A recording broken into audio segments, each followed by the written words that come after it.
राज्यातील नगर परिषद आणि नगरपंचायतीचा निकाल जाहीर झाला असला तरी सिंधुदुर्गमधील वातावरण शांत होताना दिसत नाहीये. कणकवली आणि मालवण नगर परिषदांमध्ये झालेला पराभव पालकमंत्री नितेश राणे यांच्या जिव्हारी लागलाय.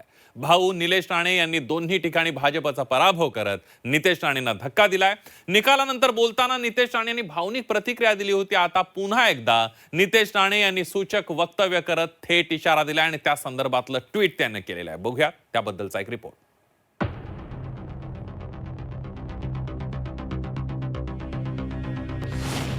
कणकवली मालवणचा पराभव नितेश राणेंच्या जिव्हारी.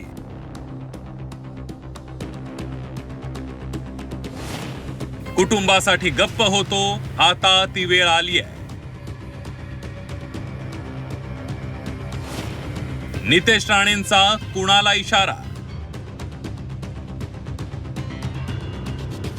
सिंधुदुर्गातील कणकवली आणि मालवण नगर परिषदेच्या निवडणुकीची चर्चा संपूर्ण राज्यात गाजली. पालकमंत्री नितेश राणे आणि शिवसेना आमदार निलेश राणे या दोन्ही भावांमध्ये या निवडणुकीत काट्याची टक्कर झाली. राणे बंधूंनी ही निवडणूक प्रतिष्ठेची केली होती आणि निवडणुकीत आमदार निलेश राणे यांना कणकवली आणि मालवणमध्ये भाजपचा पराभव करत भाऊ नितेश राणे यांना जोरदार धक्का दिलाय. मात्र दुसरीकडे पालकमंत्री नितेश राणे यांच्या हा पराभव जिव्हारी लागल्याचं पाहायला मिळतंय. निकाला दिवशी भावनिक प्रतिक्रिया दिल्यानंतर आता नितेश राणे यांनी सूचक ट्विट करत आगामी राजकीय संघर्षाचे संकेत दिले. गप्प होतो पक्षाच्या, माझ्या नेत्याच्या आणि कुटुंबाच्या प्रतिमेसाठी, पण काही गोष्टी बोलल्या नाही तर खऱ्या वाटायला लागतात. पण आता ती वेळ आली आहे, असं ट्विट पालकमंत्री नितेश राणेंनी केलंय. तर मंत्री नितेश राणे यांनी केलेल्या या सूचक ट्विट बाबत आम्ही त्यांचे भाऊ आमदार निलेश राणे यांना विचारलं असता या ट्विट बाबत आपल्याला काही माहित नाही, माहिती घेऊन बोलतो असं म्हणत निलेश राणे यांनी नितेश राणेंच्या ट्विट बाबत अधिकचं बोलणं टाळलंय. मला माहीत नाही नेमकं काय विषय आहे तो. मी विषय माहिती काढतो, माहिती घेतो विषयाबद्दलची आणि मगच आपल्याशी मी बोलू शकेन. त्या विषयाची मला माहितीच नाही आहे म्हणून मी काय म्हणणार, तर मी माहिती घेऊन आपल्याशी बोलतो. कणकवली आणि मालवणमध्ये पराभव झाल्यानंतर नितेश राणे यांनी ही दिलेली प्रतिक्रिया तितकीच बोलकी होती.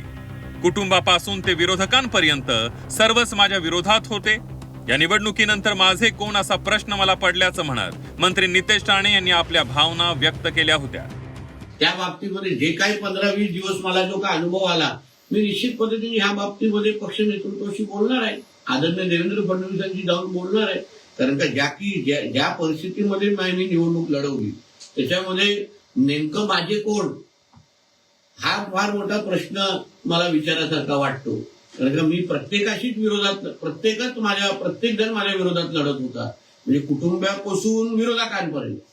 म्हणजे आश्चर्य असं वाटतं की समीर नलावडे असो आणि जे काही हे आमचे सन्मान्य राणे साहेबांसाठी वर्षानुवर्ष सेवा केलेले कार्यकर्ते, त्यांना पराभूत करण्यासाठी आमचे सगळेच लोक विरोधात गेलेले. राणे बंधूंमध्ये नगर परिषदेच्या निवडणुकीत राजकीय मतभेद झालेत असं नाही, तर मागील काही काळापासून नितेश राणे आणि निलेश राणे यांच्यामध्ये मतभेद असल्याची चर्चा आहे. याचं कारण म्हणजे याआधी राणे बंधूंमधील शीतयुद्ध समोर आलं होतं.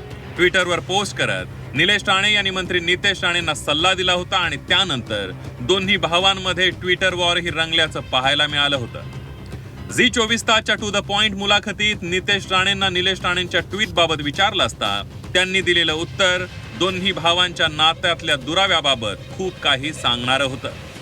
मोठ्या बंधूंचं मार्गदर्शन घेतात कारण ते ट्विटरवरच मार्गदर्शन करतात. हा, पण आता माझी तीच अपेक्षा आहे, मोठ्या बंधूंनी कधीतरी ट्विटरवर मार्गदर्शन न करता वैयक्तिक मार्गदर्शन सुरू केलं तर मलाही त्याचा थेट फायदा होईल.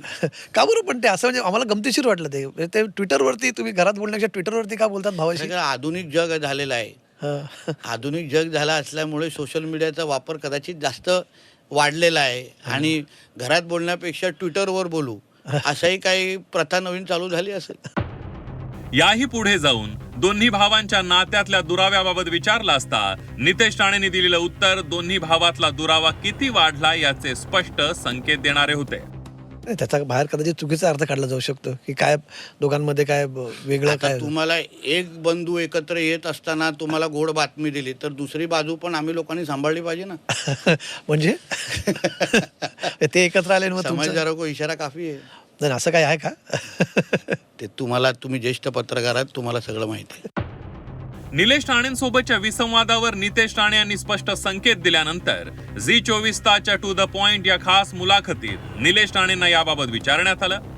मात्र प्रत्येक घरात विसंवाद असता टोकाला जात नाहीत, आपण नेहमीच कुटुंबासोबत असल्याचं म्हणत नितेश राणेंच्या वक्तव्यावर अधिकचं बोलणं निलेश राणे यांनी टाळल्याचं पाहायला मिळालं. दोन बंधू एकीकडे एकत्र आलेत, ठाकरे बंधू एकत्र आलेत, तर दुसरी बाजू जी आहे की बाकी दोन भाऊ भांडत राहिले पाहिजे, ही पण कोणतरी सांभाळायला पाहिजे, ती आम्ही सांभाळतोय. नाही, ती भांडायचीच बाजू आहे असं तो कुठे म्हटलाय? मग दुसरी कुठली? दोन एकत्र आले तर मग दोन वेगळे साहेब, झाले. बाजू किती असू शकतात ना, मल्टी डायमेन्शनल आहे पॉलिटिक्स. एकच डायमेन्शन आहे असं कुठे आहे? कुठे म्हटलंय तो भांडलं पाहिजे? मग दुसरी बाजू तुम्ही ठरवलं ते की हे भांडणाचं बोलतोय. मला असं कुठेही त्याच्या बोलण्यातून वाटलं नाही हा त्या डायमेन्शन. समजणे वाले को इशारा काफी असं ते म्हटलेत, मी त्यांना म्हटल्यावरती. मग माझी समजती आहे साहेब, कदाचित मी पण खरं सांगा, म्हणजे आम्हाला असं जाणवतं बऱ्याचदा, तुम्ही म्हणता की थोडा विसंवाद राणे बंधूंमध्ये आहे. प्रत्येक घरामध्ये डिस्प्यूट, आर्ग्युमेंट, डिबेट असू शकतं, पण ते टोकाला जात नाही. 90% लोक एकमेकांना सांभाळून घेतात, 10% लोक सांभाळून घेत नाही. माझं काही जरी झालं राजकारणात, मी असलो नसलो तर मी माझ्या फॅमिलीबरोबर राहणार. नितेशला त्रास होईल असं माझ्याकडून कधी होणार नाही. झालं असेल तर मी झटकन त्याला कसं त्याच्यावर निवारा करता येईल त्याचा मी प्रयत्न करतो. मागील काही काळापासून राणे बंधूंमधील अंतर्गत असलेले मतभेद नगर परिषदेच्या निवडणुकीत जाहीररित्या पाहायला मिळाले. निलेश राणेंनी आक्रमक भूमिका घेत भाजपच्या कार्यकर्त्याच्या घरावर धाड टाकत स्टिंग ऑपरेशन केलं आणि पैशांची पिशवी समोर आणली होती. यानंतर नितेश राणे यांनी त्याच कार्यकर्त्याच्या घरी भेट देत इशारा दिला होता. त्यामुळे दोन्ही भावांमध्ये जोरदार राजकीय द्वंद्व पाहायला मिळालं. आता आमदार निलेश राणे आणि कणकवली आणि मालवण निवडणुका जिंकत नितेश राणेंना धक्का दिलाय. हा पराभव मंत्री नितेश राणेंना जिव्हारी लागलाय आणि त्यातूनच त्यांनी केलेलं हे ट्विट आगामी काळातील राजकीय संघर्षाचे सूचक संकेत देणारे असेच आहे.